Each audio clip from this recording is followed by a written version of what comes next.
땅에 기름진 것으로 하늘에 신령한 것으로 너를 복주시고 지키실 하나님이 너의 영혼 잘 되도록. 목회자 생각 230번째 울산 대성교회의 변화 세 번째 유튜브 시대의 새로운 교회란 물음표 2025년 3월 2일 미국의 트럼프 대통령이 많은 일들을 급하게 진행시키고 있습니다. 포퓰리즘이 아닌 책임을 기반으로 하는 자국 우선주의 정책입니다. 사람들은 보편적 가치를 중요하다고 생각하지만 실제로는 상대적 입장에서 가치를 판단합니다. 옳고 그름의 판단 기준이 보편적인 가치가 아닌 권력과 힘에 의해 결정되는 것을 말합니다.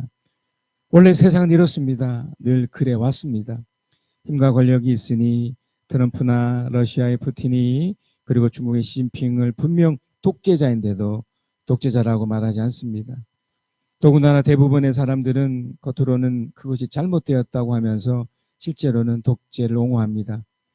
미국인의 70%가 겉으로는 보편적 가치를 말하지만 트럼프식 정치를 좋다고 여깁니다. 성경은 보편적인 인류애를 말하지 않습니다. 그런 부분으로 해석할 수는 있지만 하나님이 사람에게 부여하신 생육하고 번성하여 땅에 충만하는 축복이 땅을 다스리고 정복하는 방식으로 진행시키려고 하신다면 다양한 해석이 그래서 가능합니다. 보편적인 가치보다 트럼프식 가치를 더 선호할 수도 있다는 것입니다. 정복이란 말의 원어적 해석이 훨씬 강력하기 때문입니다. 저는 트럼프식의 가치나 방식이 옳다고 말하는 것이 아닙니다. 하나님께서 비록 타락한 세상이지만 다스리고 정복의 방식 중에 트럼프식 방식도 있다는 것을 말하라는 것입니다. 그러나 이런 해석에서는 부정적인 결과도 분명 나타납니다. 수많은 독재자들이 행했던 것처럼 다윈의 진화론의 적자 생존의 법칙, 생물의 생존 경쟁의 결과 환경에 적응하는 것만 살아남고 그렇지 못하는 것은 도태되는 현상, 이런 적자 생존이 생기기 때문입니다. 이런 시각으로 볼 때 교회도 이런 방식으로 무너지기도 하고 살아남기도 한 것을 부인할 수 없습니다. 문제는 이것을 타락한 세상의 방식이라고 해서 받아들이는커녕 혐오스럽게 여겨 부정하는 경우인데 그런다고 달라지지 않습니다. 이미 교회 생태계는 무너졌기 때문입니다. 지금의 정치적 상황에서 기독교 리더들은 철저하게 적자 생존의 원리로 세상을 향해 외치고 있습니다. 큰 교회 목사이고 나 대단한 목사인데 물음표 저쪽은 무조건 나빠져 죽어야 하고 우리 쪽은 착하니 우리는 살아야 한다 물음표. 그래서 교회의 변화의 첫 번째 대안이 앞으로의 교회 통폐합의 자연스러움과 그 모임의 만족도에 따라 빠르게 진행될 것이라는 예측입니다. 두 번째 대안은 적자 생존의 법칙을 역이용하는 것입니다. 세상에는 방식을 하나님이 허용한 방식이라면 그래서 첫 번째 대안처럼 성도들 교회에 참여하는 분들이 즐거운 모임이 되는 것이라면 서로가 괜찮은 사람으로 훈련되어야 합니다. 목사로서 참여하는 성도들에게 인정을 받고 목사도 불특정 다수가 아닌 참여하는 한 사람 한 사람을 인정해야 합니다. 하나님이 부여하신 축복에 근거된 매력이 서로에게 끌려야 합니다. 결국 두 번째 대안은 교회가 적자 생존의 법칙에서 살아남기 위해서 목사가 좋아야 한다는 것입니다. 또한 남겨진 성도들도 좋아야 한다는 것입니다. 그들만의 매력으로 어떤 난과도 이길 수 있고 펼쳐갈 수 있는 용기와 담대함과 하나님의 기적과 축복이 있어야 합니다. 괜찮은 사람만이 남겨줄 수밖에 없습니다. 비겁하고 찌질하며 신앙 운운하며 광신자적인 모습이 아닌 하나님 보실 때 성도가 볼 때 자신이 느낄 때 괜찮다라고 인정하고 인정받는 그런 목사가 돼야 합니다. 또한 그런 성도로 남아 주셔야 합니다. 그래서 참 괜찮은 교회 구성원들이 되어야 합니다. 그래서 앞으로의 교회는 매력 있고 괜찮은 목사님을 만나야 하고 괜찮은 멋진 성도가 되어야 할 것입니다. 요한일서 3장 15절에서 18절입니다. 자기 형제 자매를 미워하는 사람은 누구나 살인하는 사람입니다. 살인하는 사람은 누구나 그 속에 영원한 생명이 머물러 있지 않다는 것을 여러분은 압니다. 그리스도께서 우리를 위하여 자기 목숨을 버리셨습니다. 이것으로 우리가 사랑을 알게 되었습니다. 그러므로 우리도 형제 자매를 위하여 목숨을 버리는 것이 마땅합니다. 누구든지 세상 재물을 가지고 있으면서 자기 형제 자매의 궁핍함을 보고도 마음문을 닫고 도와주지 않으면 어떻게 하나님의 사랑이 그 사랑 속에 머물겠습니까? 자녀되니 여러분, 우리는 말이나 혀로 사랑하지 말고 행동과 진실함으로 사랑합시다. 여러분, 오늘 이 본문을 보시면 좀 무시무시한 말이 있어요. 사랑하지 않으면 살인하는 것이라고 할 정도로 무시무시한 말이 펼쳐지고 있습니다. 그런데 여러분, 우리가 기독교적 사랑을 이야기할 때 오해되는 부분이 많거든요. 최근에 그 정치 질서를 보니까요, 지금 그 우크라이나 그 전쟁이 이제 3년을 지금 진행 중인데, 그 대통령 그 두 사람이 이렇게 설전을 하는 걸 제가 봤습니다. 트럼프와 이 젤렌스키의 그 설전하는 걸 봤는데, 좀 아쉬운 것은 이 두 사람 다 서로에 대한 존중과 오늘 본문에서 말하는 그런 최소한의 배려, 그런 사랑이 없는 것 같아요. 그건 이제 성경을 말하면 마치 살인하는 것과 똑같은데, 이런 부분을 좀 이렇게 나누려고 합니다.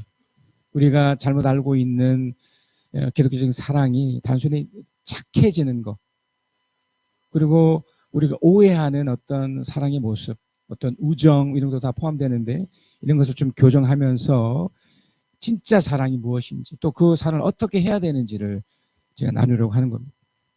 요한일서 2장 11절에 보면, 여러분이 처음부터 들은 소식은 이것이니 곧 우리가 서로 사랑해야 한다는 것입니다. 이렇게 얘기합니다. 또한 자기 형제 자매를 11절에도 자기 형제를 미워하는 사람은 어둠 속에 있고 어둠 속을 걷고 있으니 자기가 어디로 가는지 알지 못합니다. 어둠이 그의 눈을 가렸기 때문입니다. 뭔가 사랑을 얘기할 때 어둠을 얘기하고 심지어 살인까지 얘기하고 있습니다. 80이 넘은 이 요한이 예수 그리스도를 경험한 이후에 이제 남겨진 그 다음 세대 사람들에게, 우리까지 연결되지만 전해주고 싶은 가장 강력한 그 내용 중에 하나가 바로 이 사랑에 관련된 것이죠. 제가 저번 주는 또 하나의 또 이야기였던 또 죄를 짓지 말라도 다 이 연관성이 있습니다. 그래서 이 사랑을 위해서 먼저 여러분이 아셔야 될 게 있습니다. 여기도 나온 것처럼 미워하는 것까지, 이외에 이걸 한 번 더 설명드리겠지만, 우리 마음은요, 사랑의 마음보다는 미워하는 마음이 훨씬 크거든요. 요한일서 2장 12절입니다. 우리는 가인과 같은 사람이 되지 말아야 합니다. 그는 악한 자에게 속한 사람이어서 자기 동생을 쳐 죽였습니다. 무엇 때문에 그의 동생을 쳐 죽였습니까? 그가 한 일을 악했는데 동생이 한 일은 의로웠기 때문입니다. 가인은요, 여러분 아시겠지만 가인과 아벨의 그 경우에 가인이 아벨을 죽였잖아요. 그 한 배에서 나온 형과 동생 사이인데 가인이 아벨을 죽여요. 왜 죽였는지는 이 성경에 분명히 나오지만 동생이 한 일이 의롭기 때문이었습니다. 이건 어떤 표현이냐면 동생에 대한 이 가인의 마음이 뒤틀려 있다는 걸 말해요. 그러니까 우리도 같은 형제고 아주 가까운 사이이지만 이 마음이 뒤틀릴 때가 있거든요. 그래서 먼저 상대를 보기 전에 자기 자신을 볼 필요가 있습니다. 내 마음 가운데 있는 불만과 불평, 원망 이런 것들을 살필 필요가 있습니다. 이런 것들이 그냥 놔두니까요. 어떻게 될까요? 미움이 되고 싫은 거예요. 이걸 그냥 싫은 게 싫은 것이 된 거죠. 그러니까 이걸 다뤄야 되는데 이거 어떻게 드러날까요? 일단 표정으로 드러나요. 그리고 그걸 이제 감춘다 하더라도 이게 분노로 표출돼서 결국 살인까지 저질렀던 거죠. 저 녀석만 없어지면, 저것만 사라지면 이렇게 되는 거죠. 우리에게도 그런 게 있지 않을까요? 여러분 인생 속에 그런 사람 또 그런 상황들이 있을 거예요. 근데 계속 말씀드리지만 상대를 보기 전에 일단 나를 봐야 됩니다. 나 스스로를. 그러니까 기독교적인 사랑, 이제 성경에서 말하는 특별히 요한이 말하고 싶은 이 사랑을 먼저 이해하시려면 먼저 바로 이 부분. 자, 그런데 요한일서 2장 13절에 보면 형제자매 여러분, 세상이 여러분을 미워해도 이상히 여기지 마십시오. 세상이 여러분을 미워해도 라는 게 있어요. 그러니까 밉다는 게 뭐예요? 그러니까 싫은 거잖아요. 이걸 이상히 여기지 말래요. 그러니까 여기서 이제 중요한 게 뭐냐면 세상 속에서 우리가 이 부분을 속으면 안 된다는 거예요. 우리가 사는 이 세상을 말합니다. 이 세상의 대부분의 사람들은 사실 사랑할 줄도 모르고 사랑받을 줄도 몰라요. 우리도 그랬습니다. 우리도 사랑할 줄도 모르고 사랑받지도 못했는데 제가 보편적 가치라는 말을 썼는데 대부분의 사람들이 그 마음은 알아요. 그러니까 이렇게 하는 것이 사랑이다. 또 이렇게 하는 것이 또 사랑받는 것이라는 것이 어느 정도는 알아요. 하지만 실제로는 그렇지 않은 거죠. 우리가 보는 뭐 영화나 드라마도 보세요. 사랑하는데 헤어져요. 뭐 미워한다면서 또 같이 살아요. 뭔가 이해가 안 되죠. 그러니까 이게 어떻게 보면 세상이 우리에게 주는 미혹거리입니다. 마치 이렇게 하면 어떻게 해줄 것 같이 보이지만 결국 세상에서는요, 여러분이 만나는 대부분의 사람들, 지금 우리 직계가족뿐만 아니라 교회 안에서도 마찬가지. 이게 쉽지 않습니다. 사랑하고 사랑받는다는 것이 쉽지 않아요.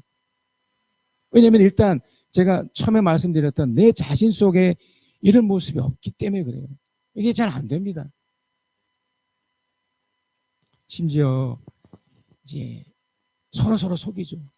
겉으로는 그런 마음이 없지만, 그러니까 사랑하고 그런 마음이 없음에도 실제로도 그렇게 한데, 이제 교회 다니신 분들 또 신앙 있다 하는 분들은 목사님이 또 성경에서 보니까 사랑해라고 하니까 뭐 억지로 하는 게 억지로. 이 마음에는 없지만 그래 툭 뭐 사랑해 미안해 고마워 뭐 이렇게 하는 거죠. 여러분 지금 우리나라 정치 상황을 보시면 아시잖아요. 우리 경제나 이런 걸 보면서도 이게 안 되기 때문에 이렇게 되는 거거든요. 자, 그런데 성경에는 이것을 극복해낸 사람이 있어요.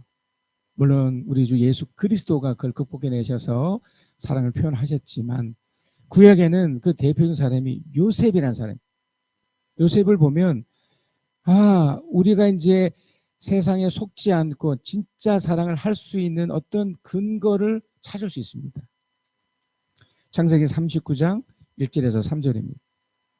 요셉이 이집트로 끌려갔다 해요. 왜 끌려간지 아시죠? 요셉은 가장 친한 자기 형제로부터 버림을 당해요.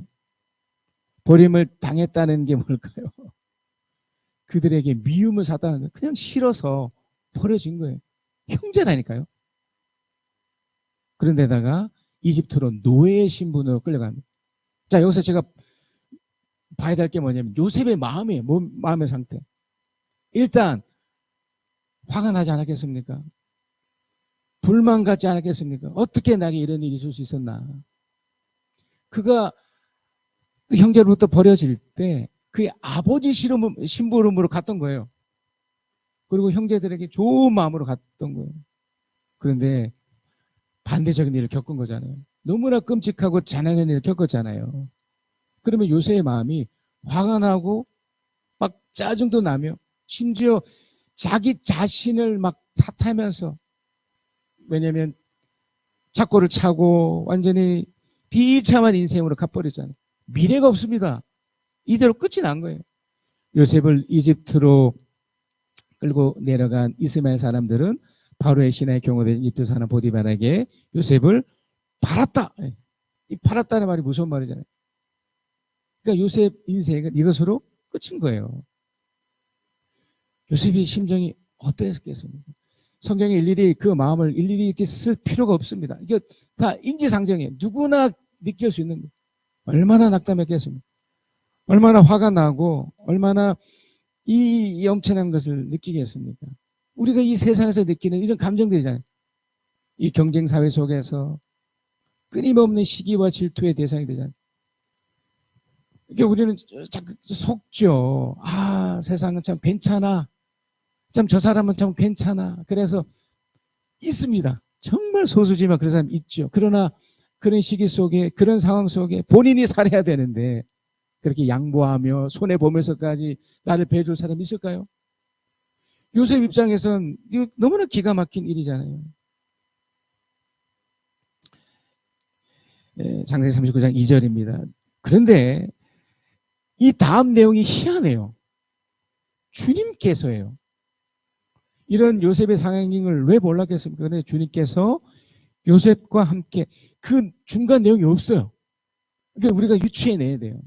주님께서 요셉과 함께 어떻게 했습니까? 함께 계셔서 앞길이 잘 열리도록 그를 돌보셨다. 요셉은 그 주님 집에서 살게 되었다. 지금 두 가지 내용이 그 속에 딱 깔려있죠. 하나는 이제 제가 이제 곧 말씀드리고자 하는 그 내용과 더불어 요셉은 그 집에서 이제 노예의 신분으로, 그렇죠? 제가 이제 말씀드리지 않으면 여러분도 감춰져 있을 분노한 채, 화난 채, 짜증낸 채, 세상을 원망하고 그런 채 살게 되었다가 이제 있겠죠. 그런데 3절이 더 약간 충격적인 표현이에요. 그 주인은 요셉의 어떤 모습을 보게 되냐면, 주님께서 요셉과 함께 계셔서 요셉이 하는 일마다 잘 되도록 주님께서 돌보신다는 것을 알아버려요. 자, 그 여기서 여러분 뭘 발견하실 수 있습니까? 그럼 요셉이 얼굴 표정 속에서 막 짜증내 있고 화내 있으면 주인이 이렇게 알 수 없었겠죠. 요셉의 얼굴은 분명히 밝았다는 거잖아요. 뭔지 모르지만 뭔가 기대를 갖고 이 꿈도 없고 아무것도 없어야 될 이 요셉이 밝고 막 꿈을 갖고 뭔가를 이렇게, 이 젊은이가 이런 모습을 이렇게 주인이 본 거예요. 이상하지 않습니까? 만약 입장을 바꿔 나서면 제가 막 이런 상황이면 저도 자살을 생각하지 않았겠습니까? 여러분 어떻겠습니까? 여러분이 있는 일터나 여러분이 가장 직계 가족에게 이런 몹쓸 짓을 당했다고 치십시다. 또 무지막지한 일을 당했을 때, 그런데 이 요셉은 그러지 않았다. 이게 어떻게 가능했을까요? 이건 어떠십니까? 그래서 제가 이 두 번째 이 사랑에 관련된 걸 얘기하면서 속지 않게. 그래서 이 요셉은요, 자신의 마음을 결국 다뤘다는 겁니다. 성경에는 딱 이렇게 드러나지 않지만 충분히 우리가 유추하고 상식선에서 발견할 수 있는 것은, 요셉은 자신의 이런 부정적인 감정, 또 이런 잘못된 불평, 불만, 원망, 그게 현실품이 있음에도 불구하고 이걸 다뤘다는 겁니다. 어떻게 다뤘을까요? 이걸 바꿨다는 거예요. 뭔가 뿌리가 되는 이런 것들을 바꾼 겁니다. 근데 만약에 있지 않습니까? 그걸 그냥 방치해 뒀다고 치십시다. 그 주인이 몰랐을, 어쩌면 요셉이 막 짜증나고 화나 있는 상태, 불평한 상태에서 주인이 어떻게 요셉이 잘 돼 있는 것을 볼 수 있었겠습니까? 그 반대의 경우가 분명히 있습니다. 그러니까 분노한 채, 화낸 채 살아버리면 그러니까 결국 사랑하지 않은 채 산다는 건데요. 민수기 11장 1절에서 3절이에요. 이제 출애굽을 했습니다. 출애굽을 한 후에 이스라엘 백성들이 가나안에 곧 들어가기 전에 짧으면 일주일, 길면 한 달여간의 거리예요. 근데 지금처럼 자동차가 없기 때문에 걸어가야 돼요. 행군을 해야 돼요. 행군. 예, 저도 군 생활에서 행군도 해봤지만 이게 정말 힘든 거거든요. 3일째 되었습니다. 3일째. 3일째 이게 지속이 되자 분명 힘들었어요. 본인도 힘들 수 있지만 함께하는 뭐 여자들이나 아이들이 막 짜증내지 않았겠습니까? 그게 이제 확 드러난 거예요. 주님께서 들으시는 앞에서 백성들이 심하게 불평을 하였다. 굉장히 중요한 표현이에요. 불평을 했는데 심하게 버렸어요.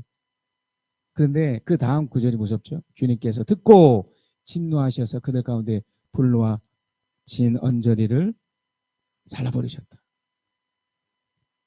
당스러운 것은 2절에 백성이 모세에게 부르짖었다. 모세가 주님께 기도드리니 불이 꺼졌다. 3절 그래서 사람들 그 이름을 디베라라고 불렀다. 주님의 불이 그들 가운데에서 타올랐기 때문이다. 어떻게 해결은 돼요. 그런데 보세요. 이들이 심하게 불평을 했을 때입니다. 그러니까 가장 큰 전제는 큰 테마인 바로 이 사랑하지 않은 마음이에요. 그러니까 여기 안에 지금 불평이라는 것이 드러난 거예요. 그러니까 요셉은 이걸 다뤘는데 대부분의 사람은 이걸 다루지 않거든요. 불평의 마음을 그냥 심하게 그냥 방치하고 그냥 가버려요. 나 화나 있어. 나 짜증나. 뛰두르고 나가서 데모하고 이렇게 나가는 거예요. 이 심하게 불평한다는 것이 이제 원어적으로 슬퍼하고 신음하고 막 이런 건데 부정적으로 막 펼치는 겁니다. 이게 뭐냐면 자신의 마음에 차지 않아서 못마땅히 여기는 건데 탓을 하거나 불만을 품고 미워해버리는 거예요. 그러니까 불평이라는 말이 원어적으로 아주 무서운 말이에요. 그러니까 미워함이 막 그 3일 좀 걸었다고. 네. 아이들이 막 짜증낸다고. 그걸 막 이렇게 화로 폭발이 된 거예요. 그러면서 막 한 겁니다. 바울은요, 이 내용을 이렇게 해석을 합니다. 고린도전서 10장 11절 12절입니다. 그들 가운데 얼마가 불평한 것 같이 불평하지 마십시오.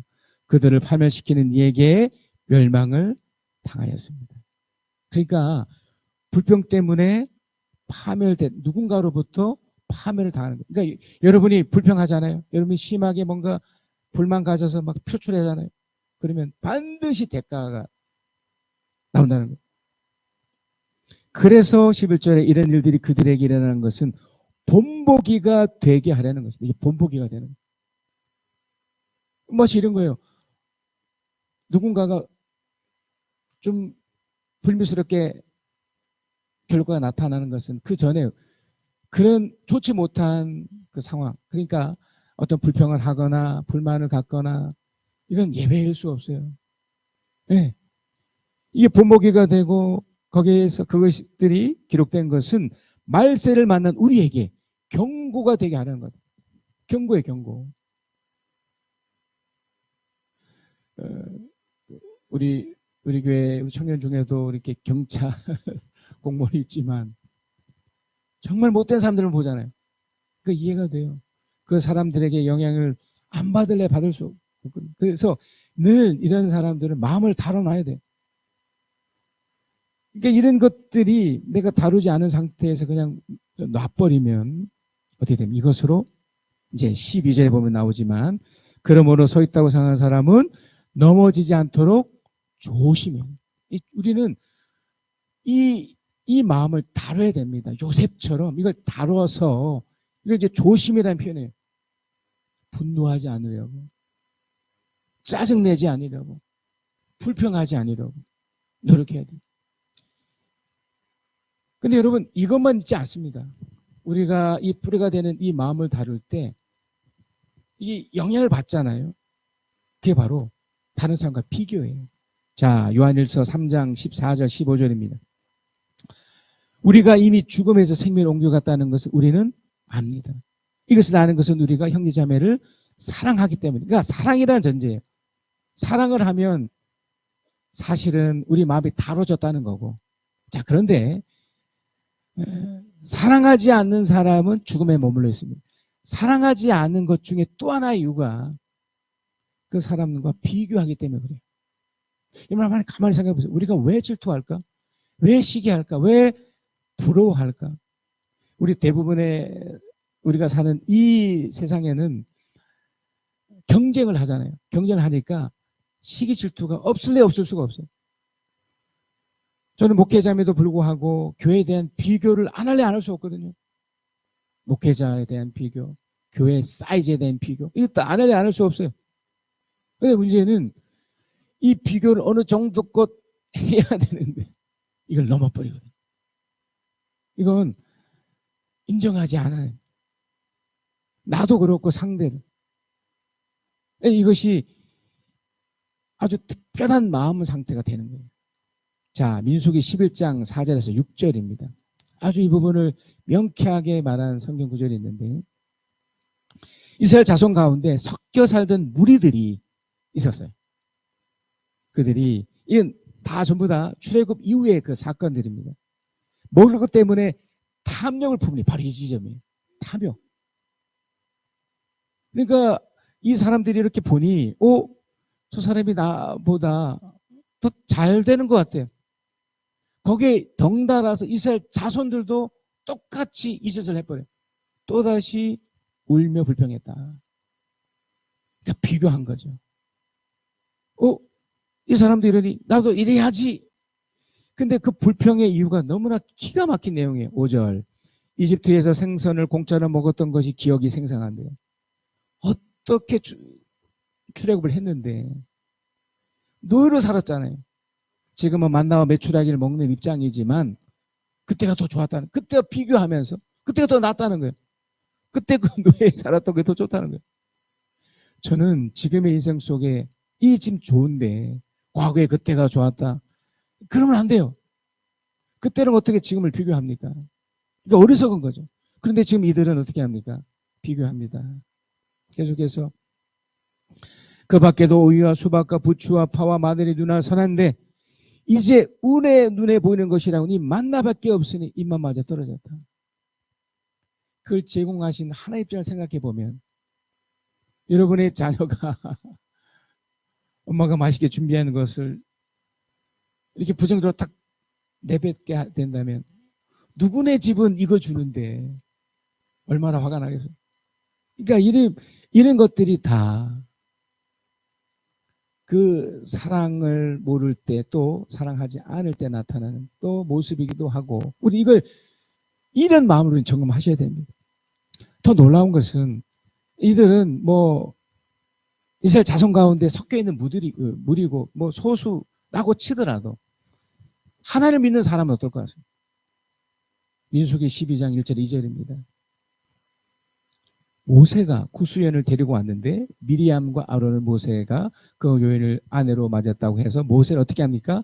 비방합니다. 이 비방이라는 말 무슨 말이에요?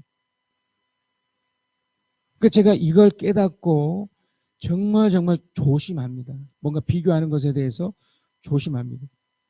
여기서 비방이라는 말은 단순히 비교 그 이상이에요. 이걸 이제 모세를 향해 이제 또 다른 말을 만들어서 퍼뜨리는 거예요. 모세는 또 다른 아내를 얻었습니다. 그럴 수 있지 않겠습니까?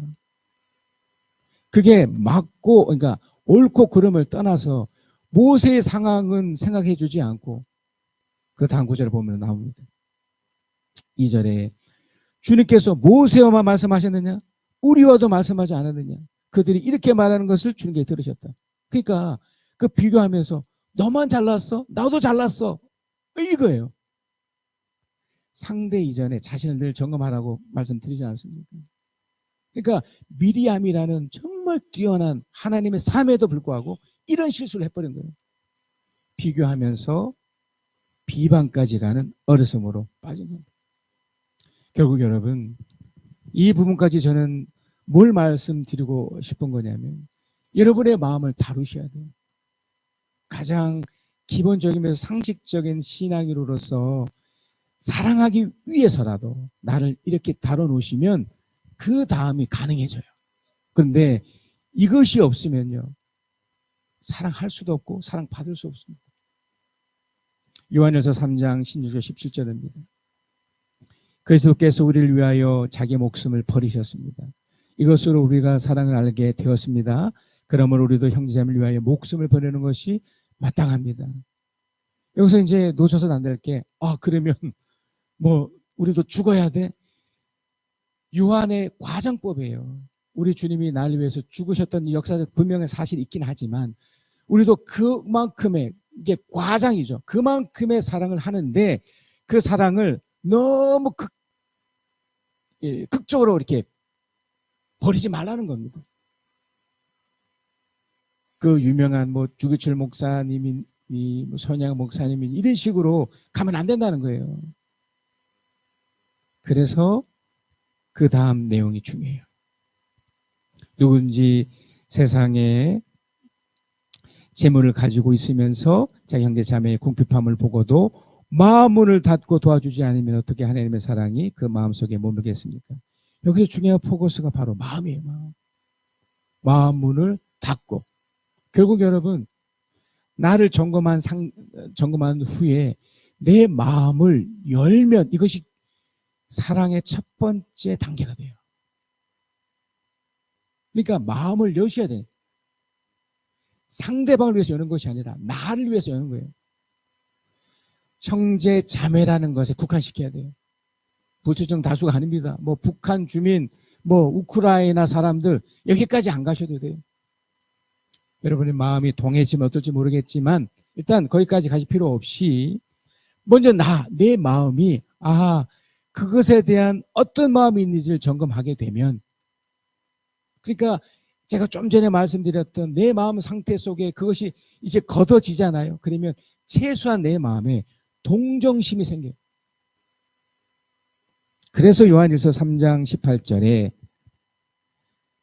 자녀되니 여러분, 우리는 말이나 혀로나 사랑하지 말고 행동과 진실함으로 사랑합시다. 행동과 진실함. 여기 첫 번째가 뭐라고 했습니까? 마음을 여는 거라고 그랬죠.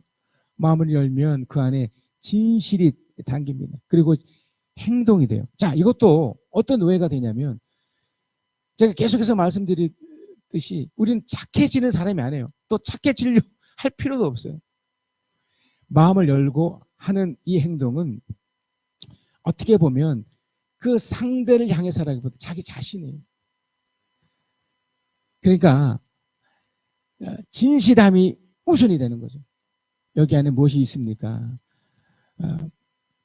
이제 격려하고 북돋우고 성원시키는 마음이 됩니다.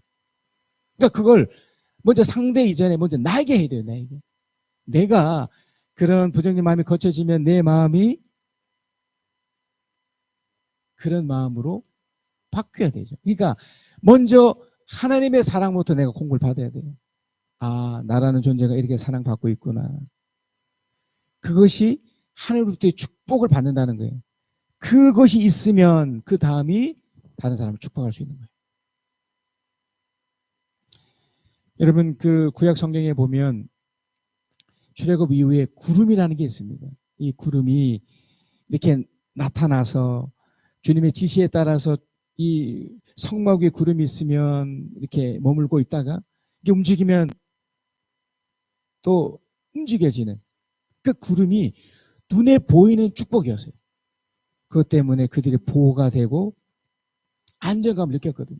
신약에 와서는 우리 주 예수 그리스도가 십자가에 죽으시고 부활하시고 승천하신, 그리고 10일 후에 마가 다락방이라는 곳에서 실제로 눈에 보이는 마치 불의 혀처럼 사람의 마음속에 쑥 들어오는 걸 그들이 함께 있는 사람이 그걸 봤어요.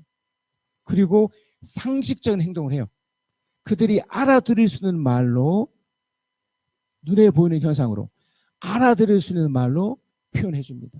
지나가던 사람들, 그 당시에 오순절에 모였던 사람들이 다 자기의 귀로 듣게 돼요. 자신의 언어로 듣게 돼요.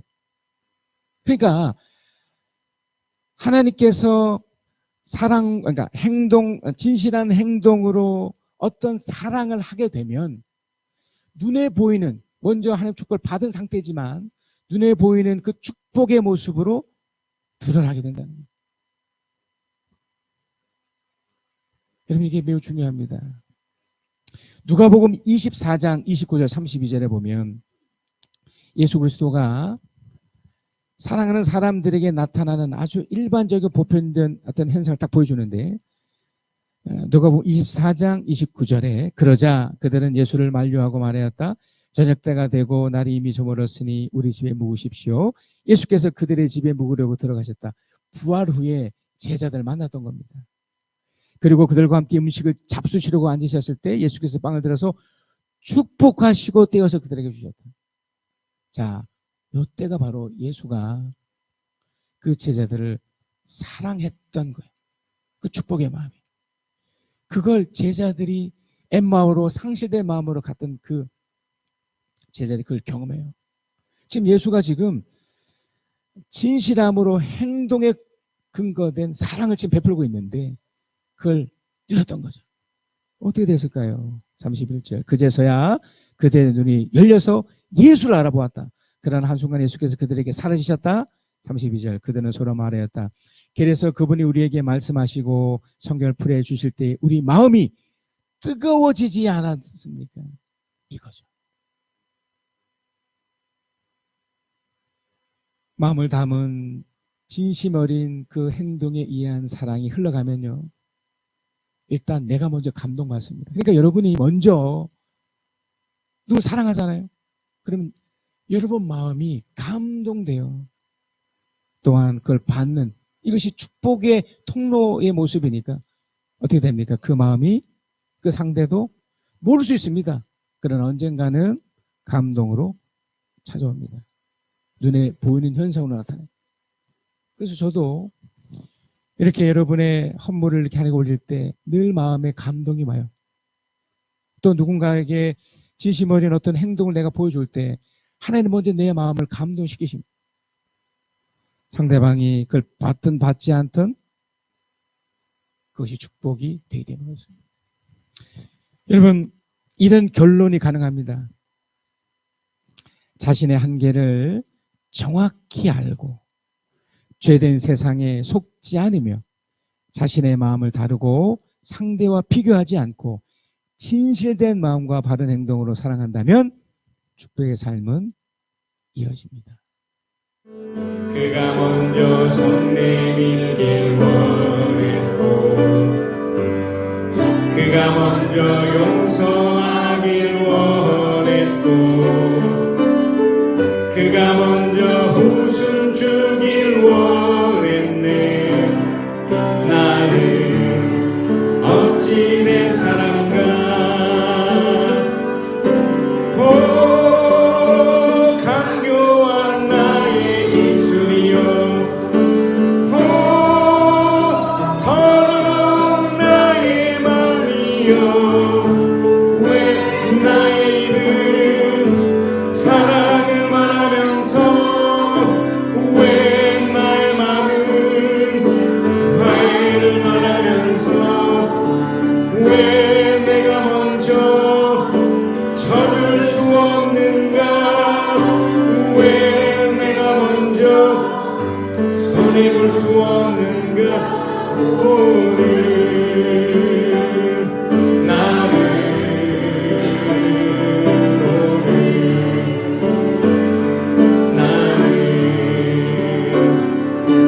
주님 앞에서 목을 빠물고 이렇게 흐느끼며 서 있네. 어찌할 수 없는 이 마음 주님께 맡긴 채로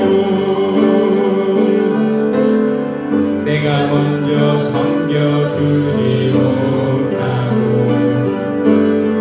내가 먼저 이해하지 못하고 내가 먼저 높여주지 못하고 이렇게 고집 부리고 있네.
안에 머물러 사랑 노래합니다.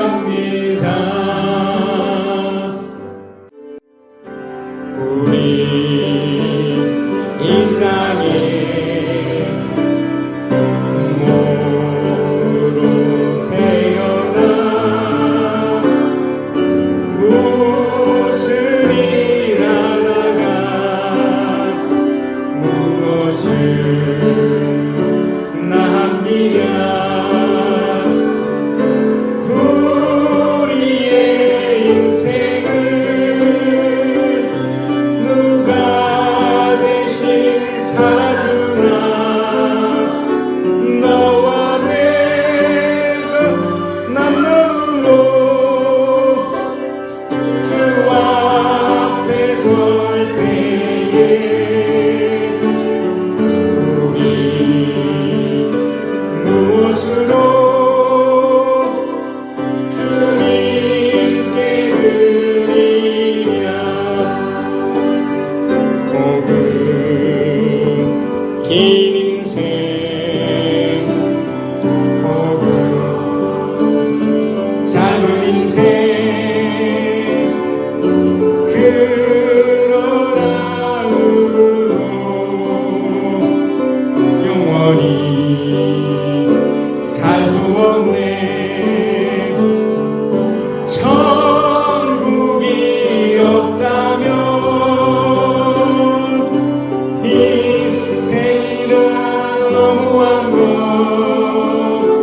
너와 내가 영혼으로 만날 수 없다면 우리 이별을 어떻게 견디랴. 주님 안에서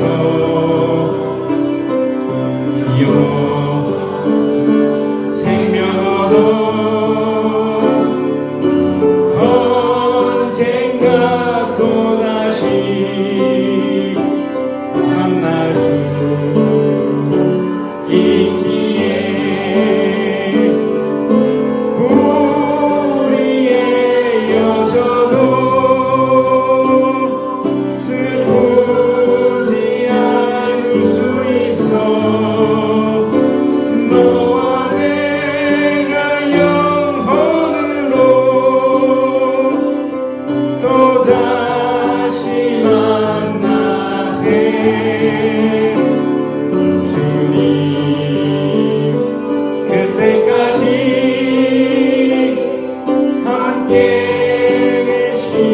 계시리라. 여호와는 너에게 복을 주시기를 원하며 너를 지키시기를 원하시며 여호와는 그 얼굴을 너를 향하여 드사 은혜와 평강 주시기를 원하. 한 번 더 하십시다. 여호와는 너에게 복을 주시기를 원하며 너를 지키시기를 원하시며 여호와는 그 얼굴을 너를 향하여 드사 은혜와 평강 주시기를 원하노라.